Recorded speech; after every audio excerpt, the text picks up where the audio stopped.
નમસ્કાર મિત્રો, હું છું તન્વી પાટડિયા અને આપણે આજે જીપીબીએસ 2024 જે રાજકોટ ખાતે થવા જઈ રહ્યું છે તેના અંતર્ગત આપણે આજે રાજેશભાઈ પટેલને સાંભળીશું કે એમણે એમની કંપની કઈ રીતે બનાવી અને એમને કયા સિદ્ધાંતો અને કયા નિયમોને લઈને આગળ ચાલી રહ્યા છે। તો રાજેશભાઈ, આપની કંપનીનું નામ અને કયા ક્ષેત્રમાં આપ કામ કરી રહ્યા છો એ જણાવજો। સિનર્જી ટ્રાન્સફોર્મર્સ પ્રાઇવેટ લિમિટેડ કંપનીનું નામ છે। અમે ટ્રાન્સફોર્મર મેન્યુફેક્ચરિંગમાં કામ કરીએ છીએ। All type of industrial transformer, જેમ કે ડિસ્ટ્રીબ્યુશન હોય, ફર્નેસ હોય, સોલાર રિલેટેડ હોય, ફર્નેસ ડ્યુટી હોય, each and every type industrial ટ્રાન્સફોર્મર્સમાં અમે ડીલ કરીએ છીએ। અને કંપનીની શરૂઆત ક્યારે થઈ અને કોના દ્વારા? 2004માં સિનર્જી ટ્રાન્સફોર્મર્સ પાર્ટનરશિપ અમે ચાલુ કરી હતી પહેલા, અને એ અમે રાજકોટમાં શિફ્ટ કરી 2014માં। ઓકે।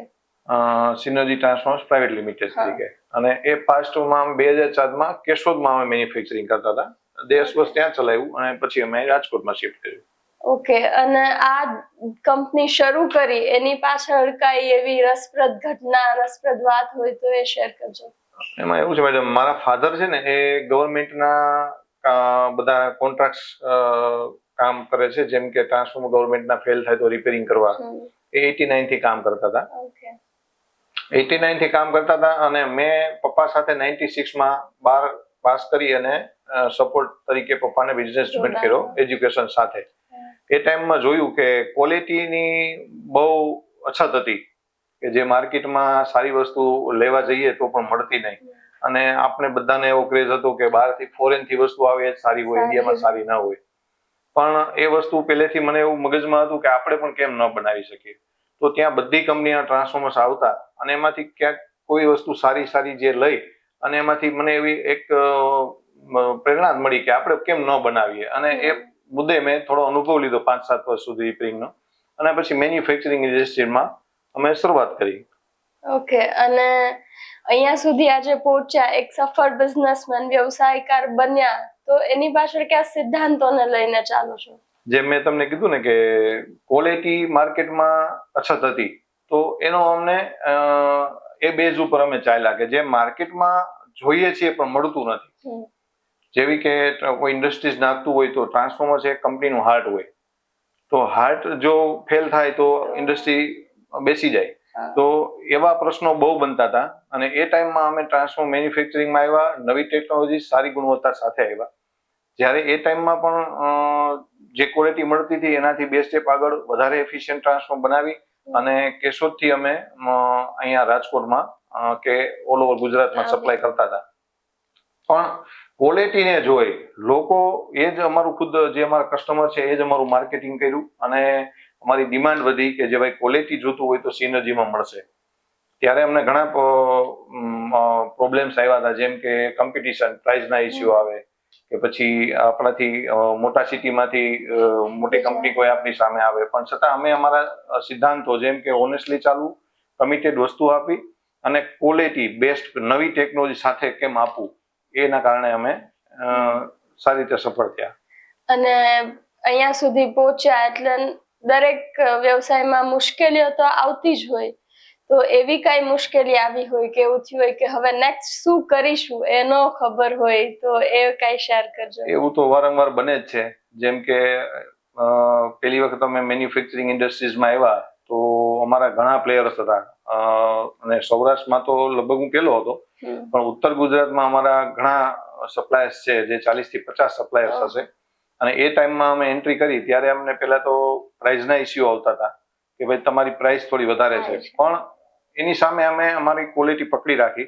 કસ્ટમર એકવાર યુઝ કરે, ક્વોલિટીને થોડો ટાઈમ લાગે માર્કેટમાં આવતા, પણ ટાઈમ જતા ક્વોલિટી અમારી પ્રૂવ થઈ, જેને કારણે કસ્ટમરની ડિમાન્ડ મળી આવવા કે ભાઈ અમારે જોઈએ છે, ભલે થોડું મોંઘું પડે, બેસ્ટ વસ્તુ જોઈએ છે, બેસ્ટ સર્વિસ મળવી જોઈએ। એને કારણે થોડો અમને એમાં સપોર્ટ મળતો હતો, કોઈ પણ પ્રોબ્લેમ્સ આવે એમાં। પછી જેવા કે ગવર્મેન્ટના રૂલ બદલતા હોય, અમે જ્યારે 2016માં અહીંયા આવ્યા ત્યારે અમને સરકાર તરફથી ઘણા બેનિફિટ્સ મળતા જ હતા ઇન્ડસ્ટ્રીને, પણ જેવા ચેન્જીસ આવ્યા અચાનક કે ભાઈ સ્ટાન્ડર્ડ બદલી ગયો, 2016માં અમે અહીં મેન્યુફેક્ચરિંગ ચાલુ કર્યું, તો ગવર્મેન્ટે જાહેર કરી દીધું કે જૂના સ્ટાન્ડર્ડ બધા બંધ થશે અને હવે નવા સ્ટાન્ડર્ડથી મેન્યુફેક્ચરિંગ કરવાનું છે. તો એ ટાઈમમાં મોટી લોનો લીધી હોય, બધું ઇન્ફ્રાસ્ટ્રક્ચર અમે એ પ્રમાણે સેટ કર્યું હોય, તો અચાનક બધું બદલવાનું થયું તો મોટું એક ઇન્વેસ્ટમેન્ટ કરવું પડે એવું હતું. પણ હર વખતે જે એ મુશ્કેલી આવી ને અમે એનો એવી રીતે સામનો કર્યો કે ભાઈ ગવર્મેન્ટ કરે છે સારા માટે કરે છે, તો આપણે એનો કેમ આપણે એની સાથે ન ચાલીએ. વધારાની લોન લીધી, વધારે સાહસ કર્યું, નવી ટેકનોલોજીમાં આવ્યા અને ત્યારે અમારે કોમ્પિટિશનમાંથી 90% કસ્ટમર તો અમારા ટૂંકમાં કોમ્પિટિટર નીકળી ગયા હતા. એટલે 10% જ રહ્યા હતા. એટલે ઉલટાનો અમને ફાયદો થયો કે અને એમાં પ્રૂવ પણ કરી શક્યા કે ભાઈ અમારી કંપની છે એ R&D બેઝ છે અને અમે બધી વસ્તુ કરી શકીએ એમ છે.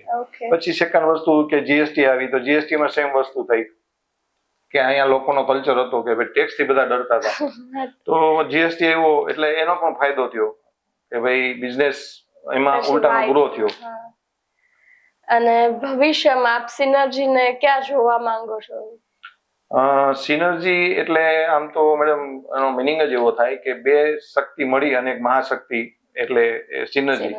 તો જયારે અમે સ્ટાર્ટ કર્યું હતું ત્યારે અમારો એમ તો નહોતો કે અહીંયા સુધી અમે પહોંચશું, પણ અમે કસ્ટમરની ડિમાન્ડ અને ક્વોલિટીને પકડી અહીંયા સુધી પહોંચી ગયા છીએ. તો હવે એવું ઈચ્છીએ છીએ કે જે ઇન્ડિયાની ટોપ 3 કંપનીઝ છે એમાં સિનર્જીનું નામ આવે. અત્યારે ટોપ 10 માં તો આવી ગયા છે, પણ હજી અમારે ટોપ 3 માં નામ આવે એવું અમારું એમ છે. અને આ જ ફિલ્ડમાં કામ કરતી બીજી કંપનીઓ એનાથી સિનર્જી કઈ રીતે અલગ પડે છે? જે બીજી કંપની કે અમારા કોમ્પિટિટર કહી શકો તો એ શું કરે છે કે અત્યારે ઇન્ડિયામાં અથવા તો કસ્ટમરની શું ડિમાન્ડ છે એ પ્રમાણે ચાલે છે, વધારે શું ચાલે છે એવી રીતે ચાલે છે. અમે એવી રીતે ચાલીએ છીએ કે જે માર્કેટમાં શું નથી મળતું, કસ્ટમરને શું નથી મળતું એ ચાલીએ છીએ. જેના માટેથી શું કરીએ, એક સ્ટેપ ટેકનોલોજી આગળ હોય. અત્યારે અમે ફોઇલ વાઇન્ડિંગ ટેકનોલોજીમાં છીએ, તો લાસ્ટ 2016 થી અમે ફોઇલ વાઇન્ડિંગમાં બધા ટ્રાન્સફોર્મર ડિઝાઇન કરી અને BIS માં અપ્રૂવ કરાવ્યા છે. તો ફોઇલ વાઇન્ડિંગ ટેકનોલોજીથી એફિશિયન્સી પણ સારી મળે છે અને મિકેનિકલ સ્ટ્રેન્થ બહુ સારી મળે છે, જેથી ટ્રાન્સફોર્મરનું ઓલ ઓવર પરફોર્મન્સ બહુ સારું મળે છે. જે અત્યાર સુધી ઇન્ડિયામાં મલ્ટીનેશનલ કંપની હતી જેવી કે ABB હોય કે સ્નાઇડર હોય, એ જ કંપનીઓ બધી આ ટેકનોલોજી લઈને આવતા હતા. અમે 2016 થી આ ટેકનોલોજીને આવ્યા છીએ, જેથી બીજી ઇન્ડસ્ટ્રીઝથી અમને એનો સપોર્ટ બહુ સારો મળે છે. અને આપે વાત કરી કે આ ફેમિલી બિઝનેસ હોય તો એને કઈ રીતે આપ હેન્ડલ કરો છો? ફેમિલીનામાં કઈ રીતે કે નેક્સ્ટ જનરેશનને સ્પેશિયલી કઈ રીતે આમાં ઇન્વોલ્વ કરી શકો? હવે એના માટે એક સિમ્પલ સિદ્ધાંત છે મેડમ કે અમે અહીંયા બિઝનેસ કરવા આવ્યા છીએ, તો બિઝનેસ જ્યારે અહીંયા આ જગ્યા ઉપર હોય ત્યારે જેના જે હોદ્દો છે એ પ્રમાણે ચાલવાનું. ફેક્ટરીની બહાર છે એ બધા રિલેશન, જે ફેક્ટરીમાં આવશે એટલે જેના જે હોદ્દા છે જે કામ છે એ સંભાળવાના. એટલે નથી કોઈ બને જો રિલેશન અને બિઝનેસ મેચ કરીએ તો ઇન્ડસ્ટ્રીઝ ના ચાલે. રિલેશન સાચા એ જાળવવા જ પડે, પણ અહીંયા રિલેશન છે એ બિઝનેસના એ પ્રમાણે ચાલવું પડે. મારો સન છે, મારા કઝિન પણ મારી સાથે છે, અમે 3-4 ની ટીમ છે જે ડિરેક્ટર અત્યારે એક્ટિવ ડિરેક્ટર્સ છીએ. ઓકે. અને બહારના લોકો પણ આપની સાથે કામ કરતા હશે, એમ્પ્લોયમેન્ટશિપ આપતા હશો, તો દરેક વચ્ચે, દરેક ટીમ મેમ્બર વચ્ચે સંપની ભાવના રહે એના માટે આપ શું કરો છો એઝ અ ડિરેક્ટર? એમાં મેઇન તો જે અત્યારે હેન્ડલિંગનું કામ છે એમાં બધી નજર તો અમારી હોય જ છે. જેમ કે પ્રોડક્શન હોય તો પણ મારું નાનામાં નાના જે હેલ્પર લેવલના માણસો હોય ત્યાં પણ મારું પર્સનલ ટચ હોય. પછી એના માટે અમે જે કેન્ટીન ચલાવીએ છીએ તો કેન્ટીનમાં પણ બધા સાથે મળીને જ જમવાનું, અને કોઈ પણ નાનો મોટો પ્રસંગ હોય, કોઈ ઉત્સવ હોય તો એ પણ નાના ઉત્સવ ઉજવીએ છીએ સાથે મળીને, જેથી કરીને એવી ભાવના રહીએ કે અમે સિનર્જી એક ફેમિલી છે. મારો સ્ટાફ અત્યારે બહુ ઓછો છે, 100 થી કદાચ 80 કે 100 ની વચ્ચે હશે, પણ એક ફેમિલીની જેમ રહીએ છીએ, એટલે અમને કામમાં બહુ એનો બેનિફિટ્સ મળે છે. અને નેક્સ્ટ જનરેશન છે, આપે કીધું આપના દીકરા પણ આપની સાથે જોડાયેલ છે, પણ આમ ઘણી વખત એવું જોવા મળતું હોય કે બહુ મોટું એમ્પાયર હોય પણ સંતાનોને એમાં ઓછો રસ હોય, એને એનું પોતાનું કંઈક કરવું હોય, તો એ આપણી સાથે જ જોઈન થાય એના માટે એને એવું શું આપવું જોઈએ? અત્યારે એના માટેથી જ મેં જે બ્રાન્ડ બનાવવા જઈ રહ્યા છીએ અમે કે સિનર્જી, તો અમે એવું એક બનાવીને આપશું કે જેથી કરીને પાછળની અમારી પેઢી છે એને એનો લાભ પણ મળે અને એને પણ ઇન્ટરેસ્ટ છે આ બિઝનેસમાં. અમારે આમાં 3જી પેઢી થાય છે, શ્યામ એટલે એમાં 3rd જનરેશન છે, પણ એને પણ ઇલેક્ટ્રિક ફિલ્ડ લીધું હતું અને એને પણ ટ્રાન્સફોર્મ મેન્યુફેક્ચરિંગમાં ઇન્ટરેસ્ટ હતો. કારણ કે જે અમારું કલ્ચર હોય કે જે અમારી વાતો થતી હોય ફેમિલીમાં કે આપણે આટલું સ્ટ્રગલ કરીને અહીં પહોંચ્યા છે, આપણું એમ જે હતું એના પણ કરતા પણ આપણે આગળ ગયા છીએ, તો એ બધી વાતો સાંભળી અને ઇન્સ્પાયર થઈને એને પણ એમ હતું કે હું પણ આમાં કંઈક હવે પછી આગળ પપ્પાથી પણ કંઈક આગળ કરી બતાવવું. અને સરદારધામ જે અત્યારે 2024માં જીપીબીએસ કરવા જઈ રહ્યું છે, એમાં આપનું સ્પોન્સરશિપ આપી રહ્યા છો, તો તમે એ બાબતે શું વિચારો ધરાવી રહ્યા છો? જીપીબીએસમાં તમે જે અટાણે એક્ઝિબિશન કરી રહ્યા છો, તો એમાં મને વધારે એટલે ઇન્ટરેસ્ટ લાગ્યો કે એક તો રાજકોટમાં પહેલી વાર આવડું મોટું એક્ઝિબિશન થવા જઈ રહ્યું છે, અને એમના જે વિચારો આપણે ગોવિંદભાઈ લઈને આવ્યા છે, તો એમનું પણ મેં સાંભળેલું છે નામ, અને એને પણ ઘણી સ્ટ્રગલ કરીને આવ્યા છે, અને એ પણ એવું ઈચ્છે છે કે ભાઈ સરકાર એટલી અત્યારે આપણે સપોર્ટ કરે છે ઇન્ડસ્ટ્રીઝમાં, અને જો આપણે આટલો સપોર્ટ કરતો હોય ને આપણે એમને સપોર્ટ ન કરીએ તો એ થોડુંક ખોટું થાય. એટલે અને રાજકોટ એક ઇન્ડસ્ટ્રીયલ હબ બની રહ્યું છે હવે, એન્જિનિયરિંગ સેક્ટરે જોવો તમે કે કોઈ પણ ફિલ્ડમાં રાજકોટ બધી ઇન્ડસ્ટ્રીઝમાં હવે ચમકવા માંડ્યું છે.